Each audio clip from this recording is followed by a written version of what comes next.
Viewers, आज के video में हम पढ़ रहे हैं कक्षा 9वीं सामाजिक विज्ञान में इतिहास मतलब भारत और समकालीन विश्व नाम की जो आपकी बुक है वह इतिहास की बुक है और उसका अध्याय 3 नाजीवाद और हिटलर का उदय। इसके सारे इंपॉर्टेंट क्वेश्चन आज हम देख लेंगे जिससे आपकी अर्धवार्षिक और वार्षिक परीक्षा की तैयारी हो जाएगी।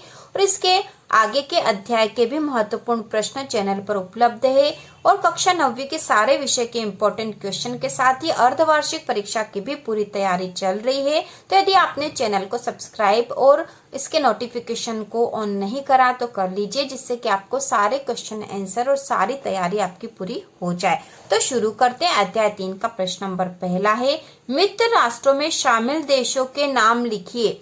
तो मित्र राष्ट्र कौन कौन से थे? तो इसका उत्तर है फ्रांस, ब्रिटेन, सोवियत संघ एवं अमेरिका। मित्र राष्ट्रों में शामिल देशों के नाम लिखिए। उत्तर है फ्रांस, ब्रिटेन, सोवियत संघ एवं अमेरिका जो है मित्र राष्ट्रों में शामिल थे। दूसरा प्रश्न है, धुरी राष्ट्रों में शामिल देशों के नाम लिखिए। तो धुरी राष्ट्रों में शामिल थे जर्मनी, इटली और जापान।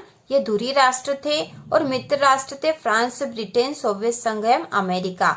इसके बाद अगला प्रश्न है, तत्कालीन समय में सूदखोर शब्द का प्रयोग किसके लिए किया जाता था? सूदखोर शब्द का प्रयोग किसके लिए किया जाता था?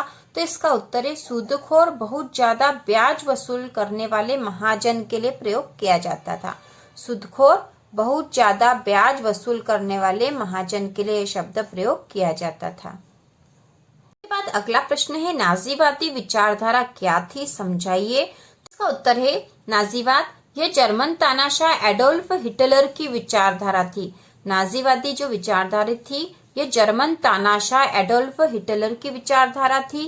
कट्टर जर्मन राष्ट्रवाद, देश प्रेम, विदेशी विरोधी, आर्य और जर्मन हित इस विचारधारा के मूल अंग थे।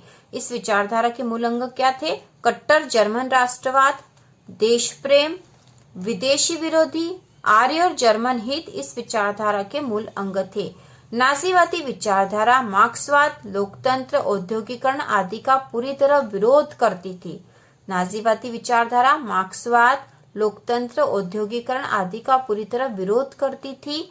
यह विचारधारा तानाशाही में विश्वास करती थी। ठीक है, तानाशाही विचारधारा थी और यह जर्मन तानाशाह एडोल्फ हिटलर की विचारधारा थी, जिसके अनुसार कट्टर जर्मन राष्ट्रवाद, देश प्रेम, विदेशी विरोधी, आर्य और जर्मन हित इस विचारधारा के मूल अंग थे।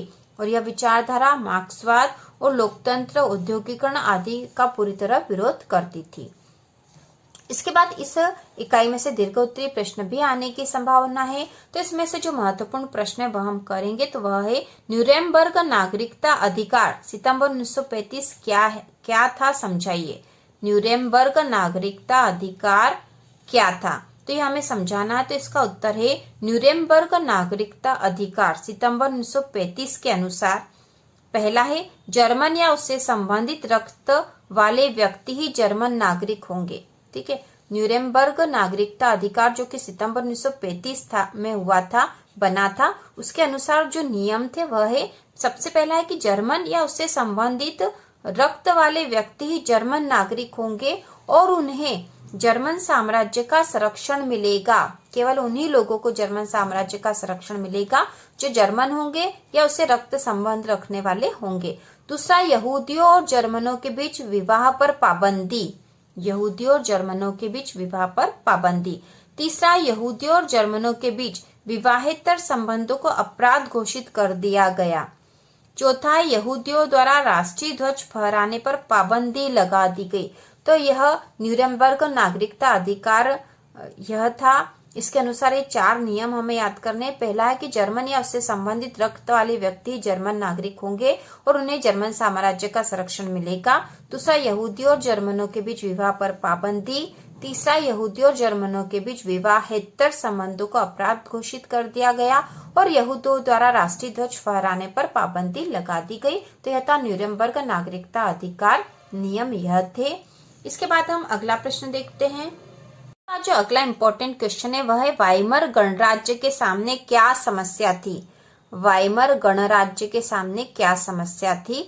तो इसका उत्तर है, प्रथम विश्व युद्ध में जर्मनी की पराजय और सम्राट के पद त्याग के बाद वाइमर में राष्ट्रीय सभा की बैठक बुलाई गई और लोकतांत्रिक संविधान पारित किया गया। लेकिन यह नया वाइमर गणराज्य जर्मनी के अधिकांश लोगों को रास नहीं आया। अतः वाइमर गणराज्य की प्रमुख समस्याएं निम्न प्रकार से थी। तो उसकी समस्याएं क्या क्या थी हम देखेंगे। तो पहली है, प्रथम विश्व युद्ध के उपरांत जर्मनी पर थोपी गई वर्साई की कठोर एवं अपमानजनक संधि के लिए अधिकांश जर्मनवासी वाइमर गणराज्य को ही जिम्मेदार मानते थे, क्योंकि प्रथम विश्व युद्ध के बाद जर्मनी पर कठोर संधि थोपी गई थी और उसके लिए वाइमर गणराज्य को ही सारे लोग दोषी मान रहे थे। दूसरा है, रूसी क्रांति की सफलता से जर्मनी के कुछ भागों में साम्यवादी प्रभाव तेजी से बढ़ा। जैसे ही रूसी क्रांति सफल हुई थी तो उसका प्रभाव जर्मनी पे भी पड़ा और यहाँ पे भी साम्यवादी विचारधारा तेजी से बढ़ रही थी। तीसरा, युद्ध अपराधी के रूप में जर्मनी पर 6 अरब पाउंड का जुर्माना लगाया गया, जिसे चुकाने में वाइमर गणराज्य असमर्थ था। युद्ध अपराधी के रूप में जर्मनी पर 6 अरब पाउंड का जुर्माना लगाया गया, जिसे चुकाने में वाइमर गणराज्य असमर्थ था। चौथा है, जर्मनी द्वारा हर्जाना चुकाने से इनकार करने पर फ्रांस ने जर्मनी के औद्योगिक क्षेत्र रूर पर कब्जा कर लिया, जिसके कारण वाइमर गणराज्य की प्रतिष्ठा को बहुत ठेस पहुंची। तो ये 4 समस्याएं थी वाइमर गणराज्य के सामने। पहली थी कि वर्साई की जो कठोर अपमानजनक संधि इन पर थोपी गई थी जर्मन पर, उसके लिए सारे लोग वाइमर गणराज्य को ही जिम्मेदार मान रहे थे। अगला पॉइंट है, रूसी क्रांति की सफलता से जर्मनी के कुछ भागों में साम्यवादी प्रभाव तेजी से बढ़ा था। फिर अगला जो है, युद्ध अपराधी के रूप में जर्मनी पर 6 अरब पाउंड का जुर्माना लगाया गया, जिसे चुकाने में वाइमर गणराज्य असमर्थ रहा। और अगला जो इसका पॉइंट है वह है, जर्मनी द्वारा हर्जाना चुकाने से इनकार करने पर फ्रांस ने जर्मनी के औद्योगिक क्षेत्र रूर पर कब्जा कर लिया, जिसके कारण वाइमर गणराज्य की प्रतिष्ठा को बहुत ठेस पहुंची। तो ये समस्याएं थी वाइमर गणराज्य की। बाद अगला प्रश्न है, नाजियों ने जनता पर पूर्ण नियंत्रण हासिल करने के लिए कौन कौन से तरीके अपनाए? कौन से तरीके अपनाए थे उन्होंने जनता पर नियंत्रण के लिए?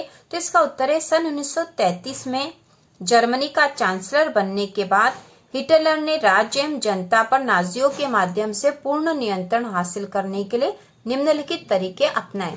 तो पहला है विशेषाधिकार अधिनियम।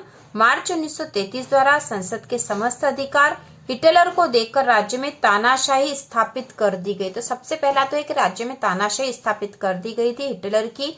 दूसरा है, नाजी पार्टी और उससे जुड़े संगठनों के अलावा सभी राजनीतिक पार्टियों और ट्रेड यूनियनों पर पाबंदी लगा दी गई। तो नाजी पार्टी और उससे जुड़े संगठन के अलावा बाकी सभी राजनीतिक पार्टियों और यूनियनों पर पाबंदी लगा दी गई थी। तीसरा है, अर्थव्यवस्था, मीडिया, सेना और न्यायपालिका पर राज्य का पूर्ण नियंत्रण स्थापित हो गया। और चौथा, पूरे समाज को नाजियों के हिसाब से नियंत्रण और व्यवस्थित करने के लिए विशेष निगरानी और सुरक्षा दस्ते गठित किए गए थे। तो इस प्रकार से उन्होंने जनता पर पूर्ण नियंत्रण किया था। तो इस प्रकार हमने कक्षा 9वीं के इतिहास विषय के अध्याय 3 के सारे इंपॉर्टेंट क्वेश्चन कर लिए हैं। इसके बाद हम आगे के अध्याय के महत्वपूर्ण प्रश्न और बाकी विषयों के भी करेंगे। तो इसी प्रकार के और वीडियो देखने के लिए चैनल को सब्सक्राइब कीजिए।